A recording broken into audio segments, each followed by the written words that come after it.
2025 চনত যদি আপুনি গাড়ীৰ টেক্সটো অনলাইন যোগে দিব বিচাৰে তো নিজৰ মোবাইলৰ পৰাই আপুনি অনলাইনত গাড়ীৰ টেক্সটো কেনেকৈ দিব পাৰিব তাৰ বিষয়ে আজি এইটো ভিডিঅ'ত মই আপোনালোকক দেখুৱাম। তো বন্ধু বান্ধৱীসকল, গাড়ীৰ টেক্সটো আপুনি অনলাইন যোগে নিজৰ মোবাইলৰ পৰা দিবলৈ হ'লে প্ৰথম আপোনালোকে বাহন চিটিজেন চাৰ্ভিচৰ যোনটো ৱেবছাইট আছে সেই ৱেবছাইটটোলৈ যাব লাগিব আৰু সেই ৱেবছাইটটোলৈ যোৱাৰ পিছত আপোনালোকৰ সন্মুখত এনেদৰে আহিব।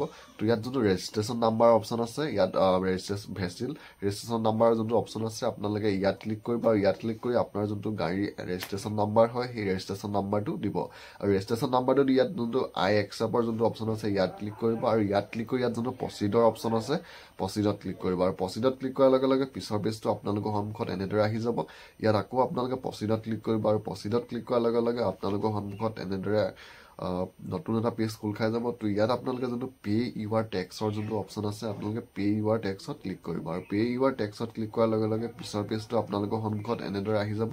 তো ইয়াত আপোনালোকে গাড়ীৰ যোনটো লাষ্টৰ 5টা চেচিছ নাম্বাৰ হয় সেই চেচিছ নাম্বাৰটো আপোনালোকে ইয়াত দিব লাগিব আৰু সেই চেচিছ নাম্বাৰটো দি ইয়াত যোনটো ভেৰিফাই ডিটেইলছৰ অপশ্যন আছে আপোনালোকে ভেৰিফাই ডিটেইলছত ক্লিক কৰিব আৰু ভেৰিফাই ডিটেইলছত ক্লিক কৰাৰ লগে লগে পিছৰ পেজটো আপোনালোকৰ সন্মুখত এনেদৰে আহিব। তো ইয়াত যোনটো ছাবমিটৰ অপশ্যন আছে আপোনালোকে ছাবমিটত ক্লিক কৰিব আৰু ছাবমিটত ক্লিক কৰাৰ লগে লগে পিছৰ পেজটো আপোনালোকৰ সন্মুখত এনেদৰে আহিব। তো ইয়াত আপোনালোকে অলপ তললৈ যাব আৰু তললৈ গৈ ইয়াত MV টেক্সৰ যোনটো অপশ্যন আছে ইয়াত আপোনালোকে কিমান দিনৰ কাৰণে টেক্সটো দিব বিচাৰিছে ইয়াত সুধিছে কোৱান্টিটি কৰিব বিচাৰিছে নে আপোনালোকে ইয়েৰলি। যদি কোৱান্টিটি কৰিব বিচাৰিছে তেতিয়া আপোনালোকে ইয়াত 3 মাহৰ টেক্সটো কিমান হ'ব সেই টেক্সটো ইয়াত দেখুৱাই দিছে। এতিয়া মই যোনজন মানুহৰ চাই আছোঁ তেওঁ টেক্সটো হ'ল 1150 টকা আৰু তেওঁ ফাইনটো লাগি আছে 1200 টকা।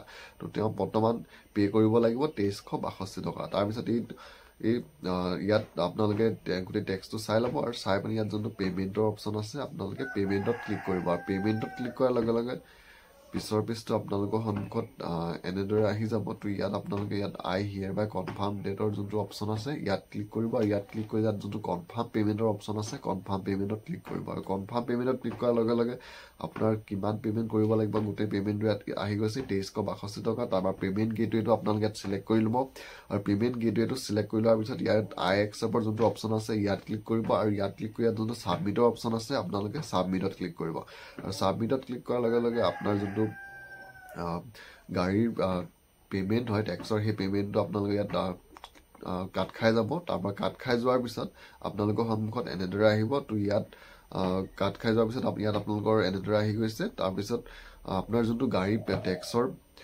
যোনটো ৰিচিপ্ট হয় সেই ৰিচিপ্টটো ইয়াত এনেদৰে আহি যাব। তো বন্ধু বান্ধৱীসকল, আপোনালোকেও এনেদৰে অতি সহজে নিজৰ মোবাইলৰ পৰাই গাড়ীৰ যোনটো টেক্স হয় টেক্সৰ পে'মেণ্টটো এনেদৰে দিব পাৰিব।